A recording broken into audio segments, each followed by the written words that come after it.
We are so thankful, so very thankful for that inner guidance, that one love that is always holding us. It is us, and it does some amazing things like taking Reverend David to get the care he needed rather than waiting. We're so thankful. It's beyond words. And I am so thankful to be able to do what we call in Zen, have my eyebrows entangled with yours. That's another way of saying our hearts are connected.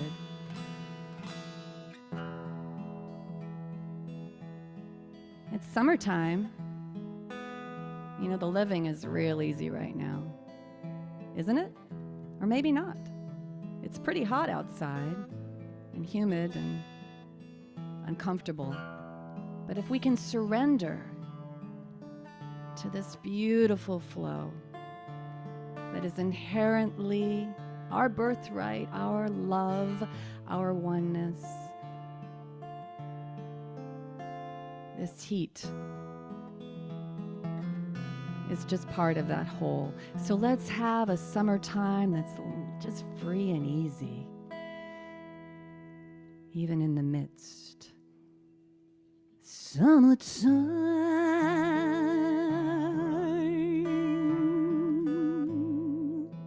and the living is easy.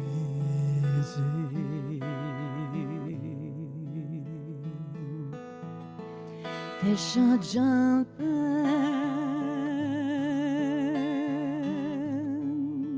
and the cotton grows high.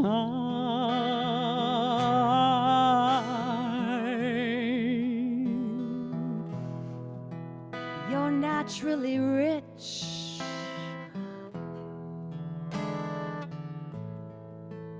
and your inner beauty, you're so good looking.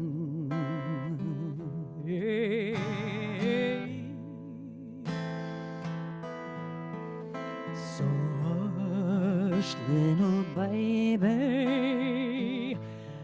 don't you cry.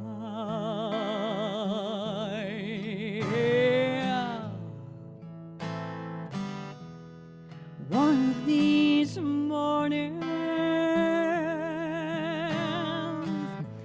you're gonna rise up singing.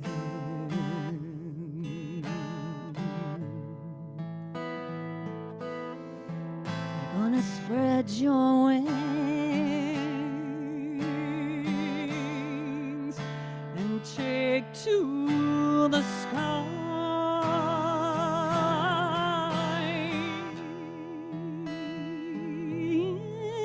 To the morning,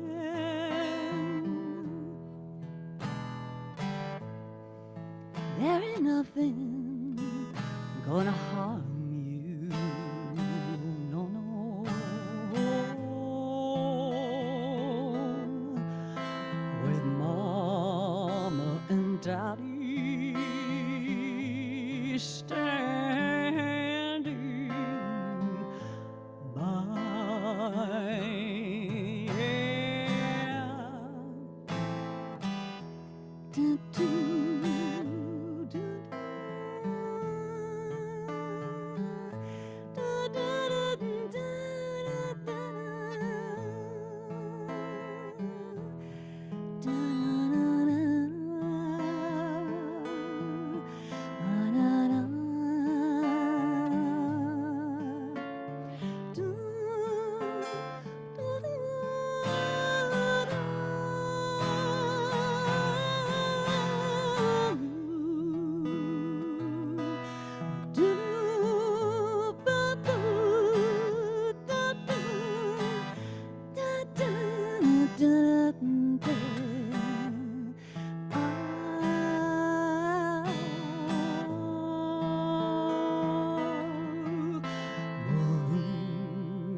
time,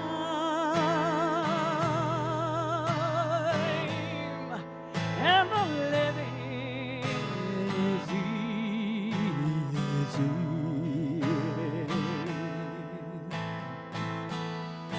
Fish are jumping,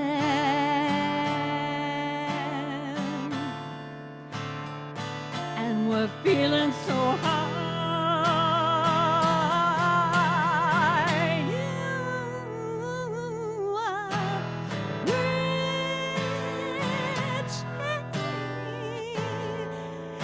You're so good looking.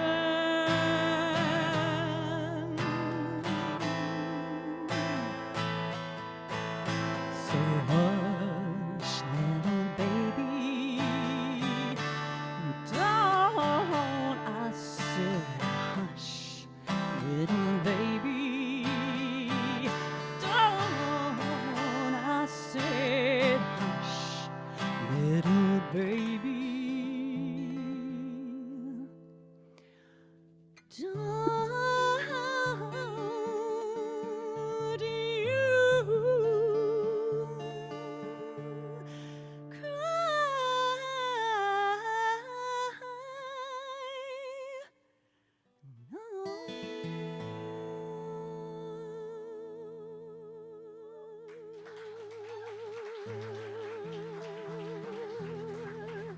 Thank you. Oh, thank you so much. It's my honor now to lead you into our time of meditation. So let's take 3 deep grounding breaths.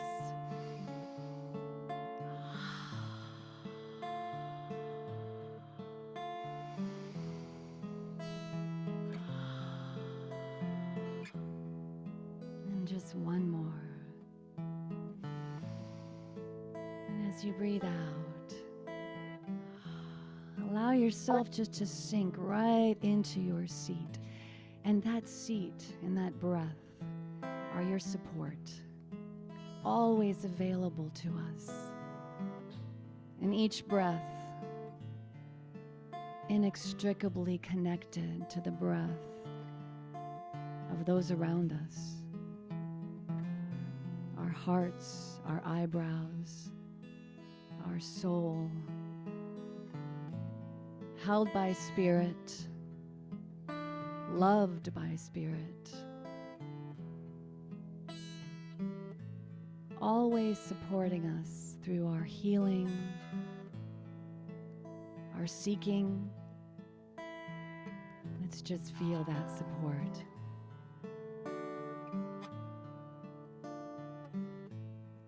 And as you sit, just soaking in that love. Maybe remember a time when you might have felt alone.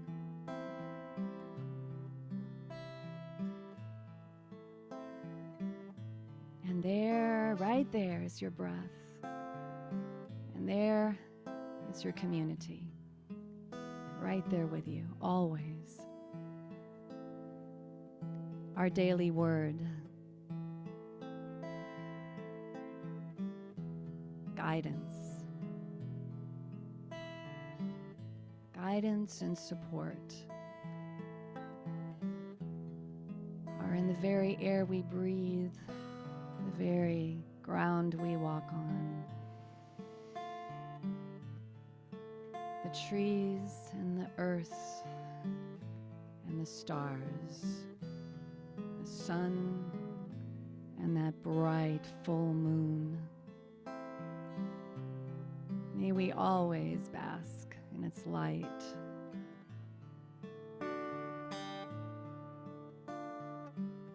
Just as our eyebrows are connected, our hearts, so can we ground into this great green earth. Allow our roots to draw the nutrients that we need up through our very bodies, our whole body, taking in water, taking in love, taking in healing. As you take each breath, imagine that water of life just coming right into your very essence, drawing into your very cells, filling them with the light and love of this one beautiful existence, this spirit that guides us, that sets us free. Allow your breath to go ahead and send it wherever it needs to go, like a warm caress, a golden light, fed by each other. Take a moment now and just scan your body, your physical body, emotional body, your mental body. If there's anywhere that could use just a little bit of holding, of love, of healing, of softness, just send your breath right there, drawing from all around you. It's a wellspring here in this moment we can always draw from.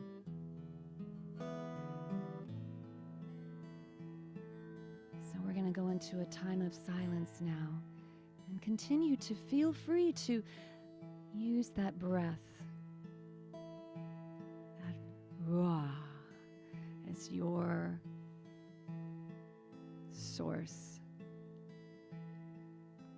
bringing you right here, right now, home.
Allowing your breaths to become just a bit deeper. And as you do,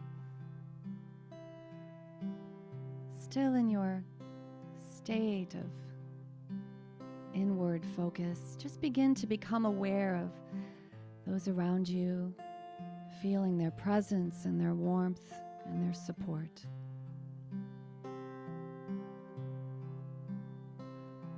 Somehow this beautiful practice elicits a natural flow of compassion. May we all be here for one another, free, and holding each other in our hearts.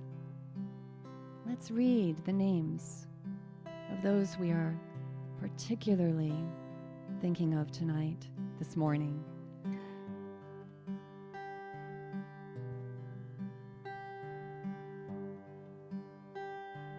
Michael, Fran, Deanne, Lois, Jack, Mark, Bill, Chris, Sherry, Jim, Jason, Joanne, Sandy, Sherry, Kelly, Richard, Addison, Adam, Emily, Reverend Dave, Emperor, Jeff, Tim, Pat, Susan, Doris and Eric, Noella and Michael, Leela, Heidi, Liz and Dennis, Jack, Matthew, Mother Earth, Humanity, Tanya, Kelly, Angela, Sheila, Sharon, Alexis, Camille, Judy, Midge, Doris, Emily, Elaine, Jason, Lauren, Lucas and siblings, and the Quinty family.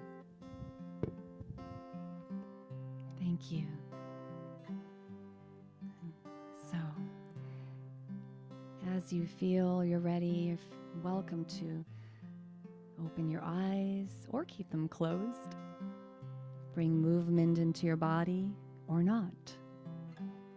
Just feeling each other's presence is so powerful. So follow your flow like the river as we continue to celebrate one love.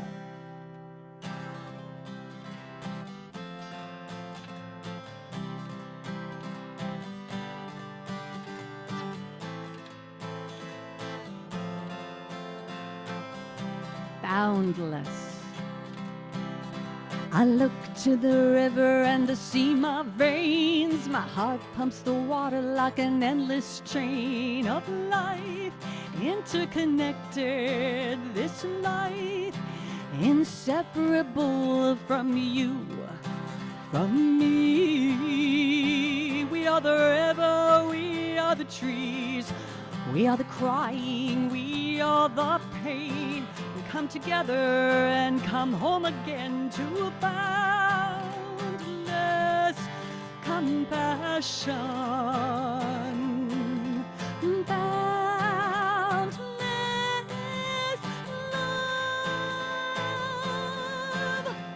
Boundless compassion. All of us.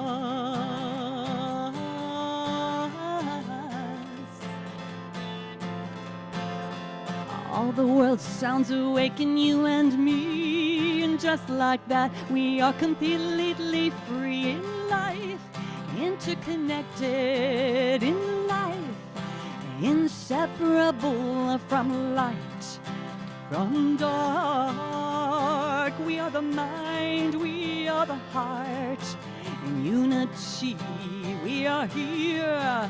We come together and come home, please. Boundless compassion. Boundless love.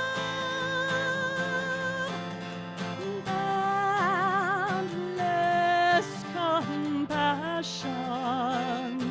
All of us.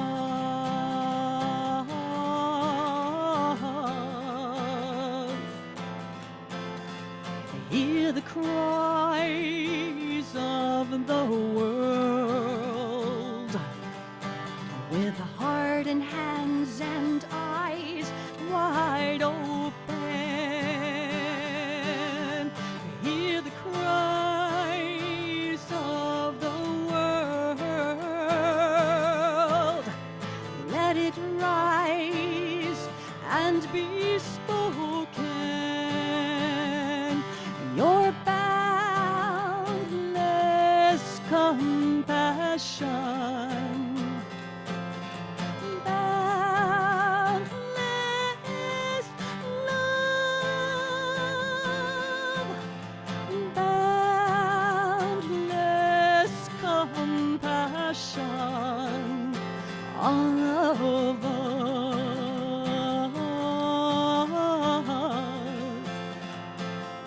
All of us.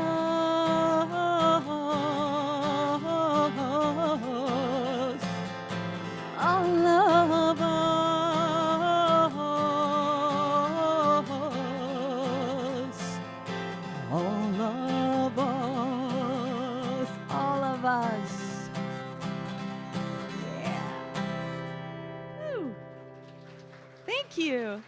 Okay,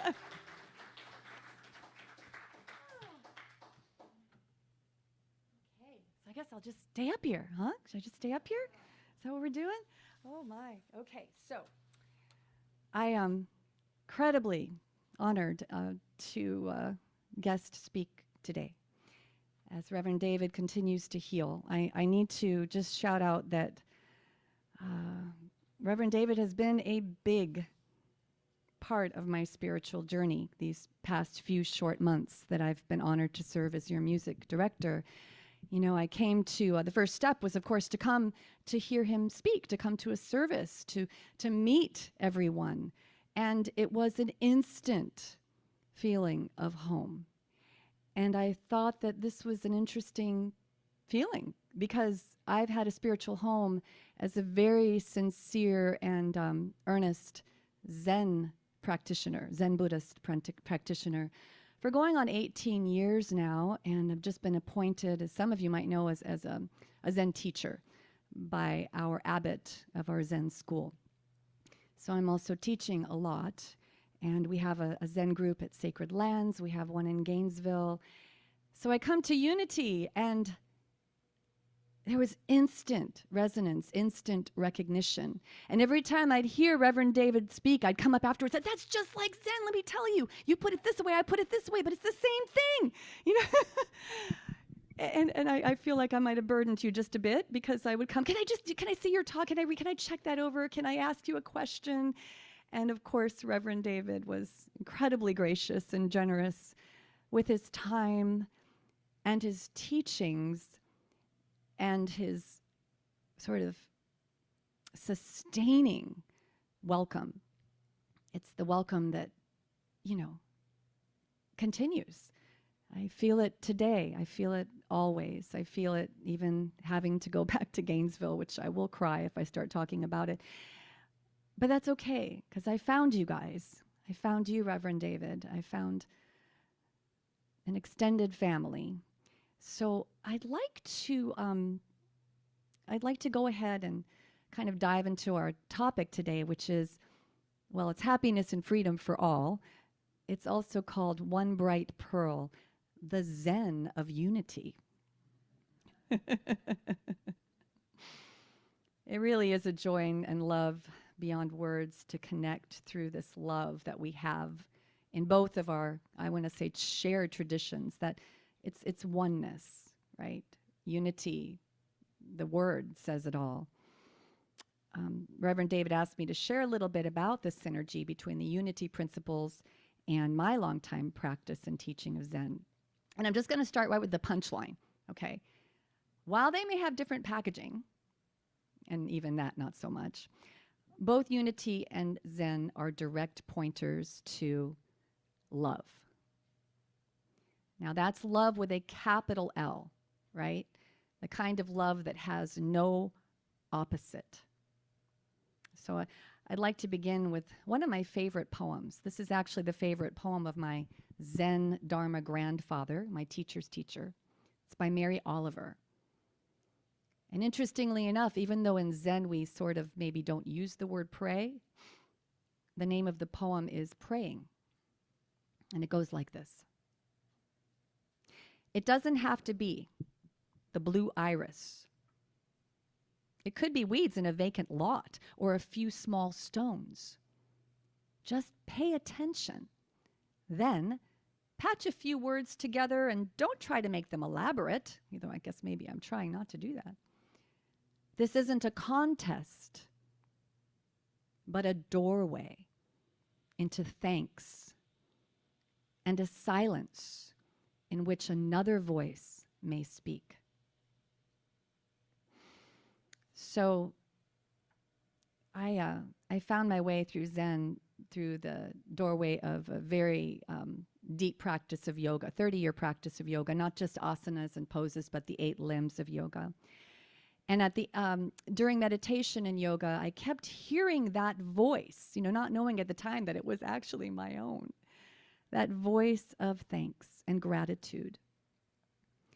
In a world that's on fire, both literally and metaphorically, I could sense a wider presence, one that holds us all and shows us a beauty that transcends suffering.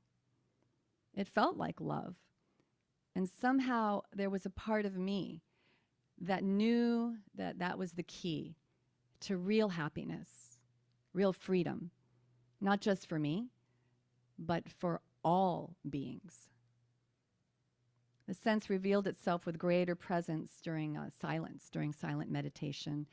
And then I soon learned that this wasn't something out there, something that, the answer wasn't out there to find.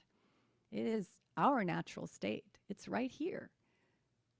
Mine, yours, our native ground on which we stand in this oneness with each precious moment of aliveness and awareness. There are so many names from so many traditions for this presence that we're all familiar with. God, Christ consciousness, Buddha nature, spirit, Brahman, Ruah, divinity, just to name but a few of many. In Zen, we often call this the ultimate truth, or the one fact, or my favorite, the one bright pearl. And it is inseparable from me, from you. Everywhere you turn, there you are. Have you ever noticed, this is off script, you ever noticed when you're sad, when you're having a sad day, it feels like the whole world is crying? When you're happy, the whole world rejoices. There is no separation. And yet, each of us expresses this radiance, this oneness, in our own ever-changing ways, freely functioning in this infinite expression that we, each of us, are. Unique and beautiful, an expression of the universe. So, just to quickly clarify, I know it's a lot I'm going to say a lot in a short amount of time. Zen doesn't consider itself a religion. It's kind of the wild child of Buddhism and Taoism, and there we do have some references to Buddhism. But some people consider Zen to be nihilistic because we talk a lot about emptiness, right? You hear that a lot? Yeah, I'll have one with everything, or I'll have, nothing. It's just, we hear this word emptiness and nothing quite a bit in Zen. And it is a central tenet indeed, but not in the way that we think. It's not in opposition to everythingness or fullness. In fact, it's the same thing, because it means empty of a separate self. This kind of I, me, my capsule that we make for ourselves, right? That just goes away. Because we cannot not be interconnected. As Thich Nhat Hanh reminds us, these pieces of paper, are not just a piece of paper. They're empty. They're empty because of being a piece of paper, because they're the sun, the rain, the air, the earth that grew the trees, the axes and the humans that chopped them down, the machines, the factories that turned them into paper, the ecosystems that were destroyed, the Category 5 hurricanes that come from the climate change, and so on. It just is. But it's also just this. It's a piece of paper that I couldn't get to print right. Just that. Its own unique expression. Empty and full. Not two, not two. Here's our gasho, we do.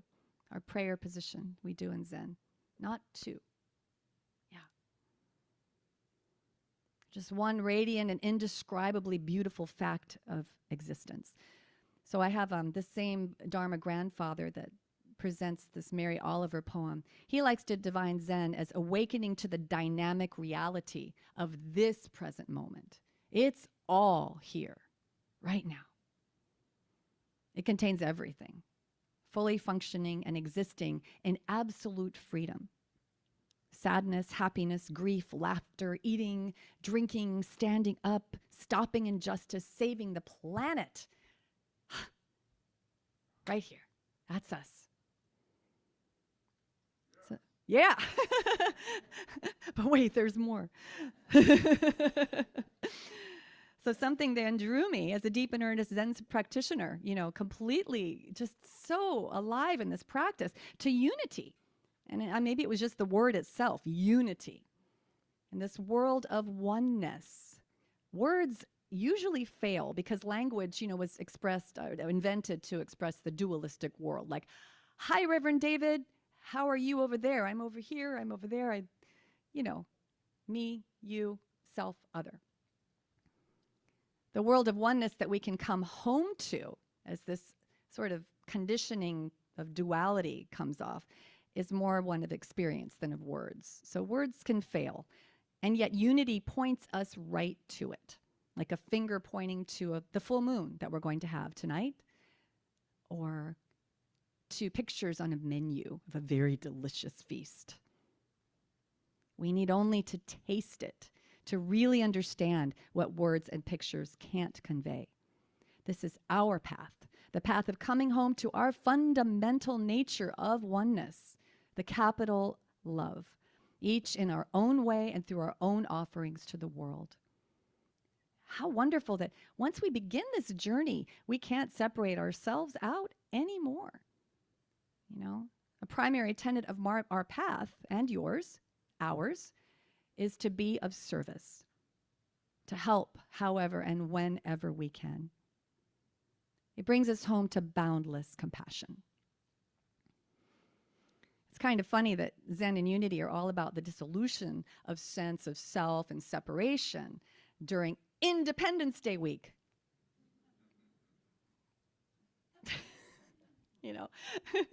It seems more fitting, I think, that we celebrate interdependence. Our complete interconnectedness, our emptiness of a separate self. In the spirit of unity, we can make our own choices according to our understanding that each choice we make is like a drop in this great wide ocean, part of a bigger whole, bigger than we can ever imagine. We are that ocean expressing as this drop. The more we practice, the more our choices reflect this fact, and the more water becomes doused, more ocean doused on this world on fire. Last week, Davey presented a powerful music and message for Pride that really, really tremendously poignant. And he shared a conversation about how I was talking to him about, I just don't want to be quiet anymore.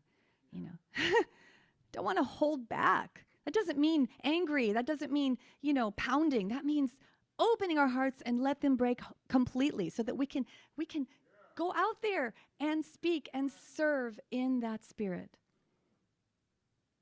Through our practice of introspection and contemplation, our discovery that we are one radiant existence, the freedom that elicits, we have one more step, and that is that step.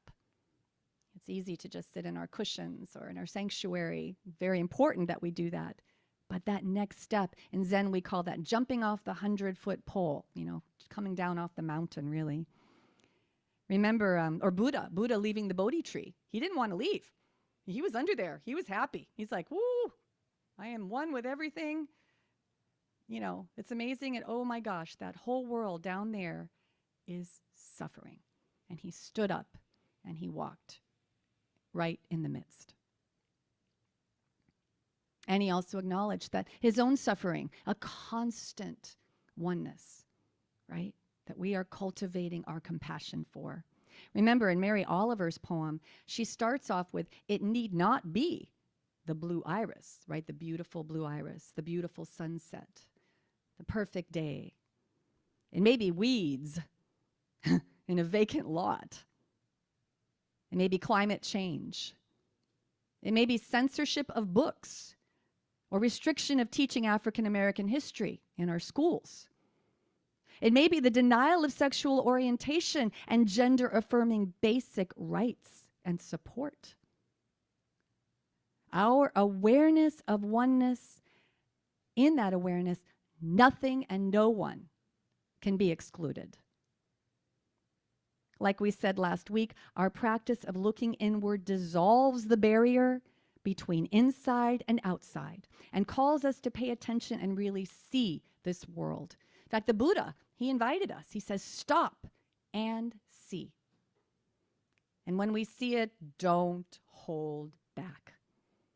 From the heart of awareness, celebrate harmony and diversity, goodness of creation, and tirelessly stand up for it. Except when you need to rest, definitely rest. Very important. In the silence, through this doorway of gratitude, we can speak. So very quickly, I want to just super fast, because I know we're short on time, I'm going to review the Unity 5 foundational principles. We can't ever hear them enough. And quickly tell you their counterpart in Zen.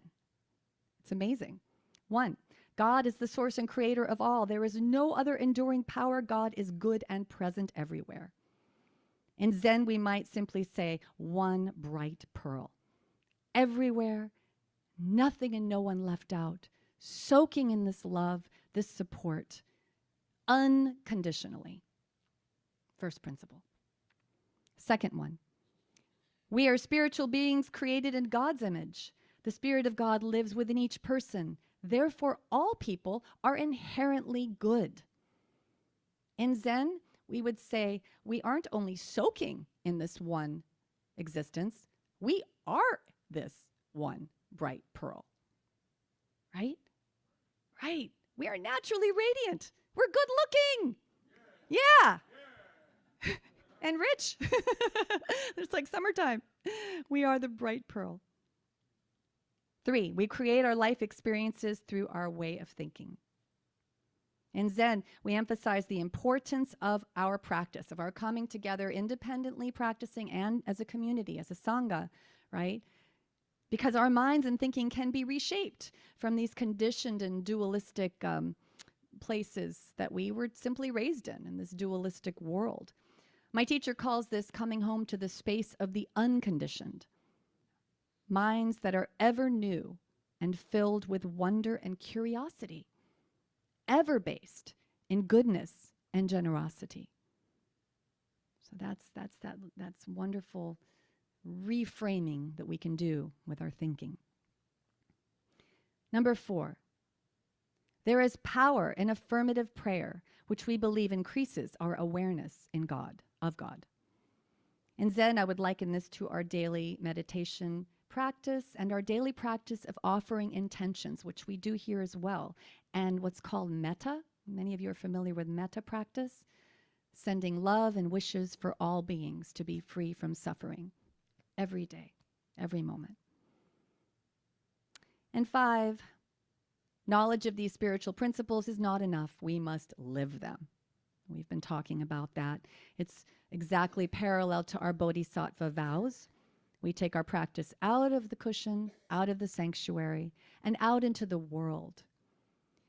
We call this bowing to the world and living as bodhisattvas, or those who celebrate our world citizenry by living daily life through wisdom, awareness, and compassion. And there is so much more I could share and say, but we are running out of time, and we have to finish this beautiful service that I've come to look forward to every week. Love and gratitude are always a result of this path. The natural flow of our lives, the way we tend to one another to the best of our abilities. I just want to finish with this message. 13th century Zen master Dogen, who's considered the father to our particular line of Zen, he famously said, "We make mistake after mistake." My teacher, Valerie Forstman Roshi, she calls this fearless humility. Those mistakes are important. They reveal our humanity, our direction, our transformation, and our hearts. As such, there are really no mistakes when you're living and practicing loving awareness, our shared and noble path. And it is very much an honor to be on this path with you. Stay connected to you as the months go on. Thank you for all you do, for looking very deeply into your true unified nature, your unity, your natural state, and for radiating your hearts the way you have. I felt it the day I walked into this beautiful sanctuary, in this continuous state of boundless love. May all be well. May all be happy. And on this Interdependence Day, may all be free. Thank you.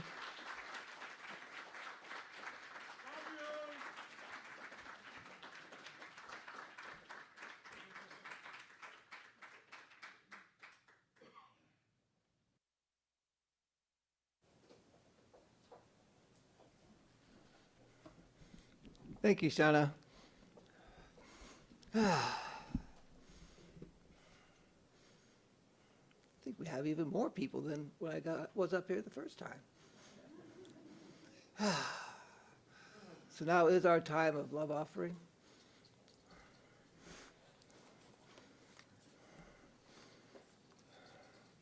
Time where we recognize that we are the abundant hand of God in action.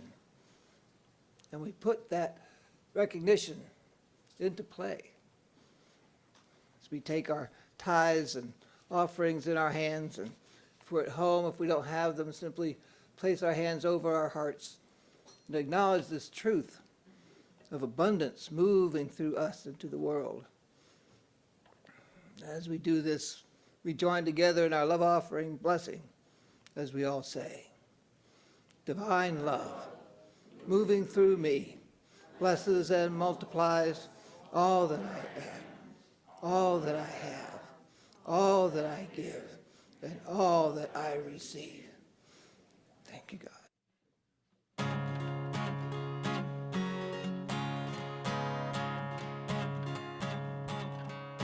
You better think about what you try, do you see? Think, let your mind go and be free. Let's go back to the way when you were younger, no more than 8 or 10. I ain't no doctor, no psychiatrist, you see. It don't take too much to see that we all deserve to be free. Sing it now. Freedom, freedom, freedom, freedom, yeah. Let your mind go, let yourself be free. People walking around losing their identity. One with spirit, we are all made with love. So think, and together we'll be part of what? Freedom, freedom, freedom, freedom, yeah. Ooh, if you need me, I need you. We'll be here for each other. Ain't nothing we can't do. Yeah. Come on now, let's sing it. 'Cause we got freedom, freedom, freedom, freedom. We'll get freedom, freedom, freedom. Last time, freedom, freedom, freedom, freedom. Okay, this is the last time. Freedom, freedom.